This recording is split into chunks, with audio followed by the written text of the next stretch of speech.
to have that optimism off of an unexpected, successful trade deadline with minutes to go before they get Doval at the very end of it. To add Bednar, Doval, add Caballero, have someone who could play shortstop for Anthony Volpe, the enthusiasm, 3 games in a row, winning the last 3 against Tampa Bay. You head into this now second or third season, whatever you want to call it, post-deadline, right? There's post-All-Star break. Now there's post-deadline. The team is complete. You know who it is. The bench is far better. The bullpen is far better.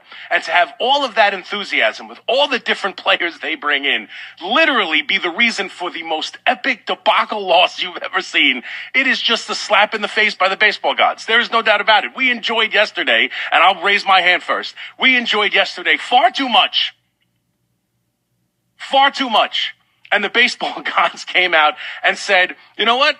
I know you want to enjoy this for a minute. That's all you get. You get the minute, you get Brian Cashman on with the afternoon show in WFAN. You feel like you fixed your bullpen. So now we got to take it from you in the most just diabolical way possible. And to have all of the relievers come in. And we know Bird has been struggling, right? Bird's a nice little pickup. He's got a good sweeper. He's got some good numbers. He's had a decent career. Earlier in the year, he was really terrific for them. The last month or so, he's not been good. But he's just terrible in this game. And then to see Bednar, who's come in.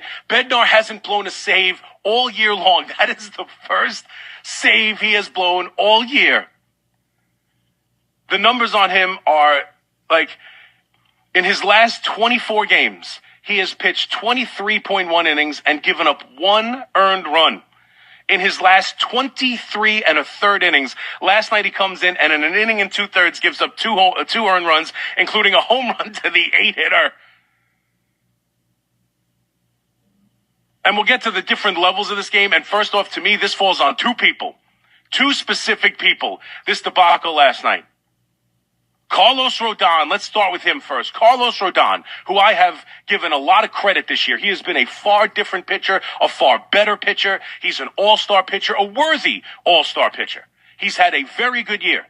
There have been some games at the most important opportune times. Last night certainly doesn't fall into it with a 6-run lead against the Miami Marlins. But there are big games this year, and we still will always have that question. But last night, he is cruising through a Marlins team. He's throwing a lot of pitches because he gets strikeouts and he walks batters. But he's no-hitting them through 4, and he can't get out of the 5th.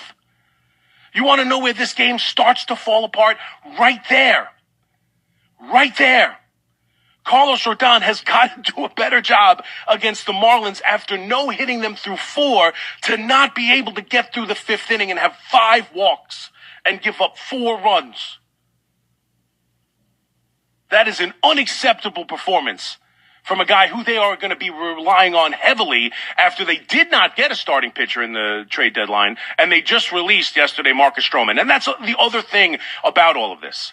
Right? There's been this feeling that Brian Cashman, the New York Yankees, they have no urgency.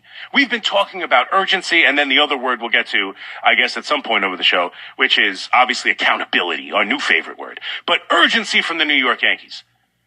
And they go out at the trade deadline, and I know, as I just said, they came up short of a starting pitcher, but they showed urgency. Yes, they didn't trade away some of their biggest pieces, and if you want to hold that against them, fine. They did a great job going out there and getting impact relievers, and I know you're laughing right now because they sure impacted last night. There's no doubt about it. But Brian Cashman showed urgency. There was thoughts of how heavy a buy would be. Some talks about even not buying or selling for this team and how bad it's been. And they went out and showed urgency. They moved pieces. They got everything you could have asked for, honestly, outside of the starter. Like, we can laugh at it now. Bednar's been one of the best relievers in baseball, bar none. Like, they got 2 impact arms, urgency, and then even with moves like Stroman. I thought for sure Cam Schlittler has got options. They could move him down, keep Stroman around just in case. Let's see Luis Heel before we make. Nope. Our best team does not have Marcus Stroman on it. Marcus Stroman is gone. Going into the game, renewed optimism about how they're going to attack this new season with this new roster that is finally complete. They added the bullpen. They went out and made the right move. So many times we've seen them move down a pitcher, move Schlittler down to the minor leagues, or, do something different. Keep a Marcus Stroman just in case because he's making money and they signed him to a contract. And you don't want to seem like you're wrong. And he's pitching fairly well. And there's, always depth. And instead, nope. That's not the move for our baseball team. That's not the move for winning right now. Cashman's telling Evan and Tiki that, no, we did it because we don't have him for a couple days. He's not good enough. It's about winning games right now. We're in the middle of a pennant race. We need to win games right now. Marcus Stroman doesn't fit. Then you get into the game, and after a couple of innings of struggling against Junk, they blow the game wide open. Giancarlo Stanton, who you're not going to understand, who knows what kind of role he's going to have with the team as Judge is coming back, hits a 3-run bomb. The offense is up and away. We're talking about the Marlins being a pesky little team that's got the best record in baseball since June 13th or whatever it is, and they're out there pounding the Marlins. Pounding the Marlins. The Jays are losing to the Kansas City Royals. You have an opportunity, and it's already locked in. I'm saying it's locked in. The Yankees are going to pick up a game on Toronto. You saw the Red Sox come and rally and beat the Astros and walk them off in the bottom of the ninth. So you knew you had to win to keep up with the Red Sox. You had an opportunity to pick up a game on Toronto. You open it up with, a 6-run lead that the pitcher can't hold. It's 6-4. Then Mr. Clutch comes through with a big home run, and Grisham hits another 3-run bomb. They're winning 9-4, 6-0, 9-4 against the Marlins. And then we get to the other man who's to blame in this, and that is Aaron Boone. And I thought Aaron Boone last night made one of the worst decisions he's made as a Yankee manager. Like, that's how bad I think this was. Because if you look at it, I understand the plan of what Aaron Boone was trying to do last night. And make no mistake, it's on the baseball players, right? It's on these relievers. But you enter the game with an idea of the last few weeks, you have leaned so heavily on Williams, on Weaver, on Hill, who already pitched his last time out in a situation they'd rather have not pitched to him in that game against the Rays where they needed him in extra innings. I have no problem with the plan. The plan makes sense. I don't care when they got here. Those guys haven't pitched in a long time because the teams knew they were trading them. Bednar hasn't pitched in a while. Bird hasn't pitched in a while. Doval hasn't pitched in a while. I don't care that they just got here. I have no problem with the plan. The plan makes sense. You got these 3 new relievers. They haven't pitched because the other teams didn't want to hurt them as they were getting ready to trade them. You've got an overworked bullpen. That's why you needed these guys. You've got a 6-run lead. You've got a 5-run lead against the Marlins. I have no problem with bringing in Bird. I have no problem with him pitching to Stowers for the Grand Slam. I have no problem bringing in Bednar. I have no problem with any of that. I have no problem, doing everything he can to win the game by pinch hitting Rice, pinch running Caballero. He gets the stolen base. They get the 2 big hits, and Anthony Volpe's got 4 hits, 2 singles, a double, and a home run. Every one of them clutch.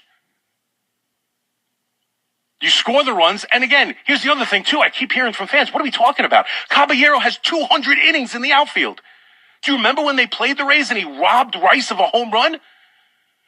Look at his numbers. He's a good defensive outfielder. That's part of the reason you got him. He's got 200 innings. I have no problem sending him out to right field. The problem is, this is what Aaron Boone gets in trouble with over and over and over again. He comes up with a plan. The plan makes sense. It's a good plan. And then you see how the game unravels. Bird comes in, he's awful. Bednar comes in, he's awful. You take a 2-run lead in a game that's important. A game that the organization has just shown you is important. They go out and make the moves. They cut Marcus Stroman. Now is the time to start winning. You have an opportunity to have a 4-game win streak, pick up a game on the Toronto Blue Jays, and you recognize, as everyone did, as I did sitting in my couch at home, as you did watching on TV, there was a sense these guys just could not be thrown into this situation last night. And to not change the plan and get Weaver up, or get Williams up, who you have called the closer, and to stick with that plan. And listen, this guy's been a closer in San Francisco. It's the bottom of the Marlins order with a 2-run lead. And the baseball gods, of course, let him get the first out on a ground ball to first base and the pitcher covering, which has been the disaster of the New York Yankees.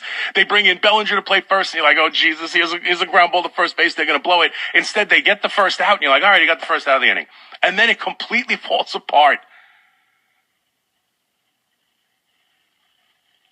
But at some level, you had to recognize that this is one of those crazy games. This is one of those wild games. And maybe the idea that Bird was so bad led to Bednar being bad, and that Bednar is bad could lead to Doval being bad. There's extra pressure. First time ever in a Yankee uniform. And I think we are learning that the pinstripes are heavy, watching the four of them, all four that they brought in to help this team. All four of them in their first time in Yankee uniform felt like it was too heavy for them.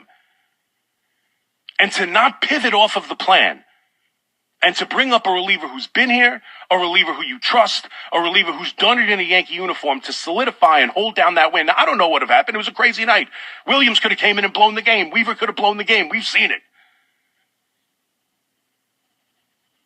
But once those two pitchers did not pitch well, and you're lucky enough to get the lead with a great at-bat from McMahon, another clutch hit from Anthony Volpe, you've got a 2-run lead. That's a game you cannot lose. And the idea that he stuck with the plan and went to Doval, it just drives me nuts. Everything else I have no issue with.